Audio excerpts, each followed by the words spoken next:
These are books. Can you see me at all? I'm in the darkness. These are notebooks. They're not what I'm talking about. These are what I'm talking about. Very hard to tell. It's made out of felt.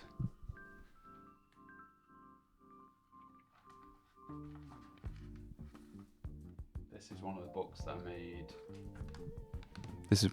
that I made in 2015, I guess, for my MA.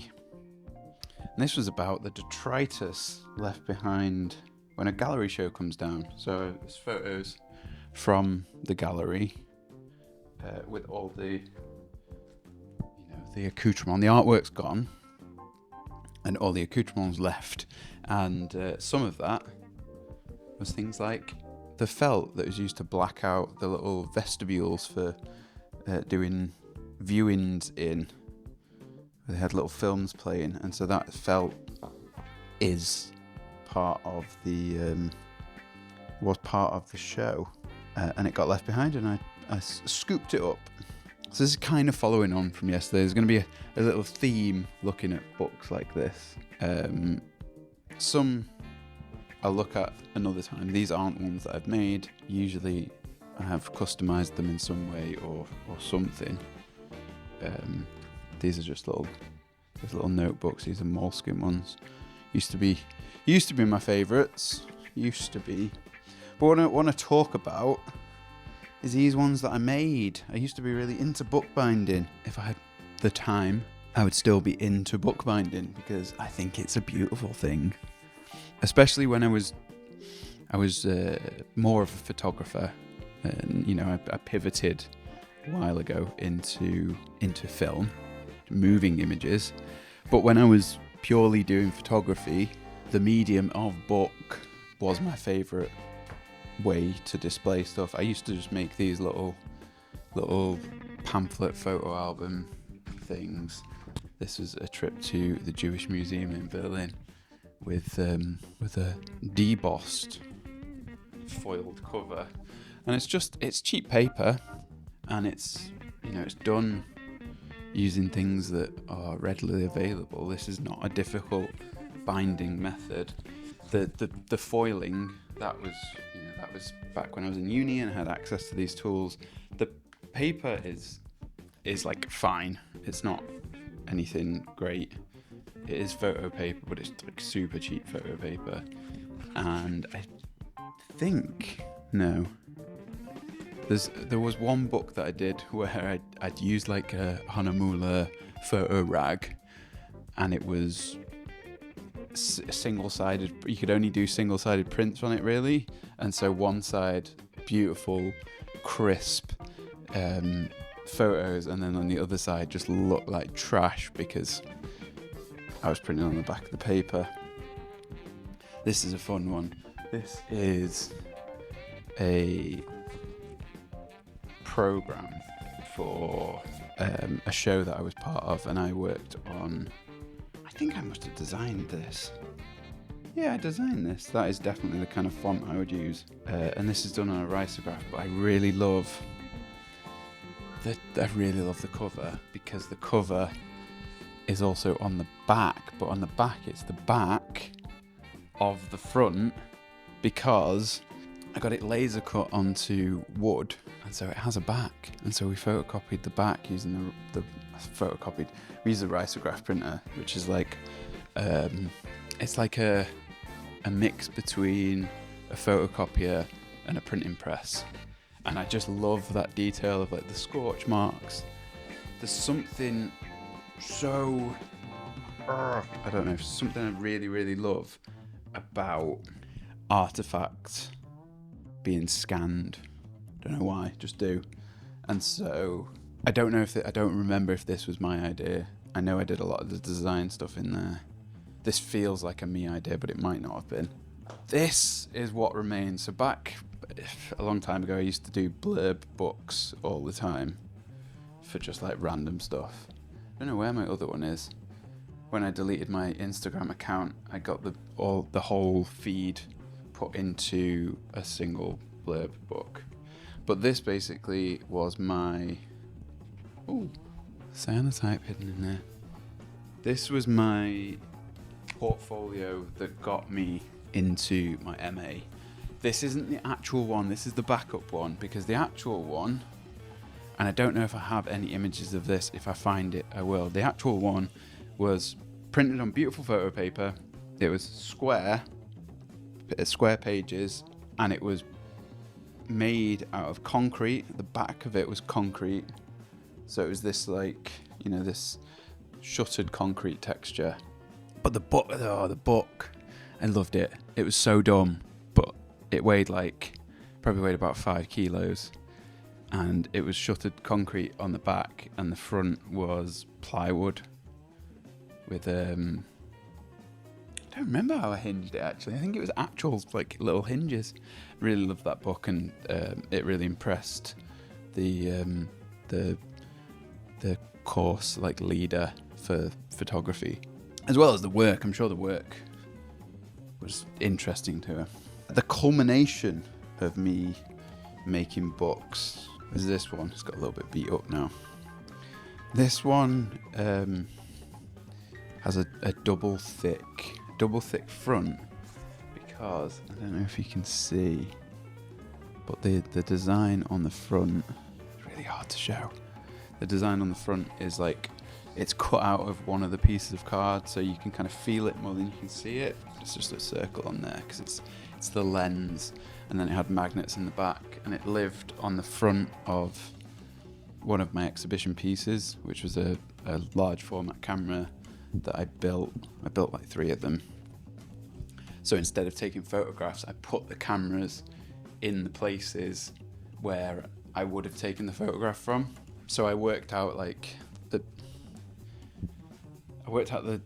lines of like where you would go in this space and what photos I would take. And then I put the cameras in those spaces, so they were basically just view cameras. But this book, I really love it.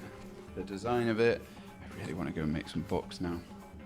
I always used to just really love these like photographed or scanned little sort of bits of documents. That's the most like polished book that I ever made. But I didn't just make albums, I made journals as well. So these were like the things that I worked in when I was at my MA, and I designed the grid myself. It's sort of an isometric grid because I tend to write on a bit of a wonky angle, and I thought, well, if the lines are at a wonky angle, maybe I can hold the paper straight and square to the table. And it worked, and I really loved the look that it gives, a bit of a wonk. So it's hard to say that it's important to do this because I'm not doing it anymore, but it was so important for me when I was starting out in photography, developing a method, a sort of rationale for why I wanted to do the things I wanted to do. There's lots of books that have been lost to time. I did a book of cyanotypes of brain scans on fabric, which was kind of weird, but like eerily beautiful, sort of mapping out. What I really wanted to do with that was to get actual brain scans done of like people thinking about their favourite space. I couldn't do that, so I managed to find some vintage they were listed as vintage brain scans on transparencies that I could then expose onto cyanotype. And this is all kind of like, I feel like if you've not been to university to do something in the arts, this kind of stuff can feel quite twatty, and I found it really hard actually. I find it really, really hard, and it's good looking back on this actually, because I did genuinely struggle with the way I talked about my work. the way I talked about the things that I was producing. And you learn to accept the quite precise language sometimes you need. You learn to accept the struggle that comes with like defining what it is you are doing. Because it's very easy now to go onto Instagram and look at these feeds of people's work, or to even look at your own work on there and go, yeah, all looks vaguely coherent, that's my style. And you've not done anything to kind of earn that style. And I think it objectively made me a worse photographer going to do a master's in photography. Let's just get that out of the way to start with. But it made me, I don't know if I got any, caveat that, I don't know if I actually got any worse, but my taste got so much better that it made it difficult for me to create work that lived up to my taste. I must be doing something right. I do okay in this business. For the amount of effort I put in, I do okay. But I think, that increase, because it teaches you to be critical. It teaches you to accept criticism as well. It doesn't teach you to accept the criticism you give to yourself. That's a tough one. But it gives you a space to experiment and have people look at that experiment with a critical eye. And that's why these books are really important, because they were part of me developing that style. They helped me think through things. A trip somewhere where maybe if you were, if you're a writer, you would potentially write about the trip. But to put that all together in 20 odd pages, you've got to choose the images, but you've got to choose more than just the couple for Instagram. And you've got to match them, and you've got to tell a story, and you've got to build a narrative across this book. I'm not saying I did it well in this one, but I'm saying that's what happened.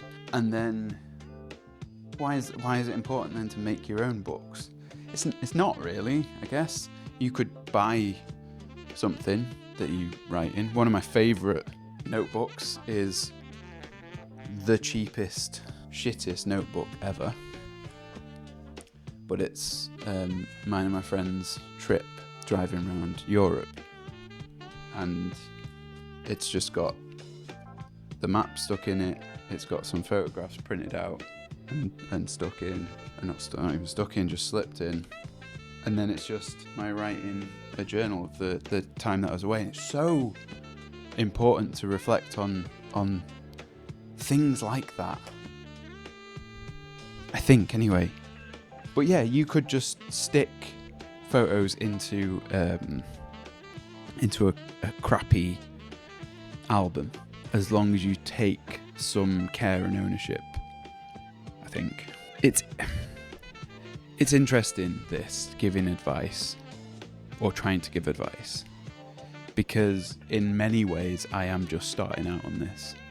I just turned 38 today, but I still feel like I'm just at the beginning. I know I've got more to learn. And I think that's why I'm not scared of things like AI. I'm not scared of that kind of stuff, because I just know that I'm going to find a way to make money. At the moment, it's great that it's in the world, tangential to the thing that I would do if money was no object. But if money becomes an object, I'll retrain. I'll become an electrician. You can retrain things. It takes 4 years maybe to become qualified in something, do an apprenticeship, not necessarily in electric, but go and find another thing to do. Go and do that. But this will stay. This will always stay, no matter what thing I get pushed towards to earn money with. I'm always going to be the person who fills this notebook, and it's just a bonus that I made it myself. And that's it. And that's today's video.